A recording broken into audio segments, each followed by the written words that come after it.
अब सबसे महत्वपूर्ण बात आ जाती है कि सर यहाँ पे सैलरी कितनी मिलने वाली है, सर वेतन कितना मिलने वाला है। यही तो एक ऐसा फैक्टर होता है जो हमें एक मोटिवेशन देता है सर। तो आप जल्दी से हमें जो वेतन मिलने वाला है, जो सैलरी मिलने वाली है, उसके बारे में बता दीजिए। देखिए सैलरी के बारे में बहुत ज्यादा डिटेल में हम नहीं जाते, लेकिन हमें यह पता है कि सैलरी में हमें बेसिक सैलरी जो है वो मिलने वाली है, और बेसिक के अलावा सबसे महत्वपूर्ण जो रोल होता है वो डीए का होता है। ये हमें पता होना चाहिए। बेसिक सैलरी कितनी है, जैसा कि नोटिफिकेशन में आपने देख ही लिया होगा, तो 29,800 रुपए आपकी जो है वो बेसिक सैलरी हो जाती है, और जो बढ़ते बढ़ते 94,000 तक चली जाती है। और इसी के साथ में डीए की बात करते हैं, तो डीए जो है वो अब राज्य कर्मचारियों को 55% का जो डीए है वो दिया जा रहा है। तो अगर आप 29,800 का अगर आप 55% करते हैं तो 16,390 आ जाता है। कितना? 16,390 आपका यहाँ पे आ जाता है। अगर आप दोनों को भी ऐड करते हो, हालांकि इसमें एचआरए का भी जो अमाउंट है वो होता है,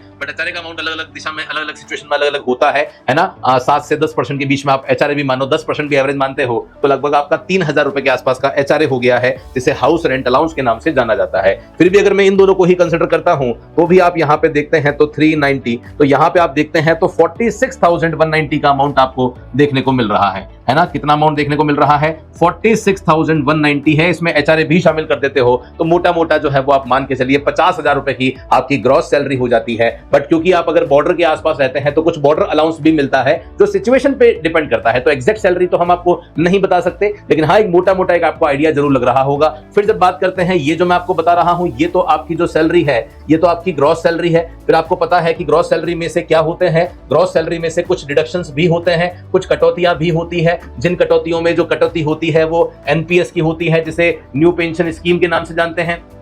कुछ पैसा जो है वो जीआईसी के नाम से जो है वो कट जाता है, कुछ पैसा एसजीएसएस के नाम से कट जाता है। तो वो बहुत छोटा छोटा पैसा होता है। लगभग मेरे हिसाब से लगभग आपके मानिए 4,000 रुपए के आसपास के डिडक्शन जो है वो हो जाते हैं। तो यहाँ पे आप देख सकते हैं कि अगर 50,000 आपकी ग्रॉस सैलरी होती है, 4,000 भी आप डिडक्शन मांगते हैं, तो नेट सैलरी लगभग आपकी 45,000 के आसपास होने वाली है। 45-46 होती है या 45-44 होती है, फर्क नहीं पड़ता। मोटा मोटा आपके हाथ में जो पैसा आएगा वो लगभग 45,000 रुपीज आने वाला है। और मुझे लगता है 45,000 आपका बुरा नहीं होता है। और ये वैकेंसी में जो क्वालिफिकेशन है मिनिमम वो बीकॉम है। तो अगर आपने बीकॉम कर लिया और बीकॉम करने के बाद उत्तराखंड में रहते हुए अगर आप 45,000 कमा रहे हैं, तो मुझे लगता है कि एक बहुत अच्छी शुरुआत आपकी जिंदगी की हो जाती है। और उसके बाद में फिर आपको लाइफ में जो करना है वो तो आप कर ही सकते हैं।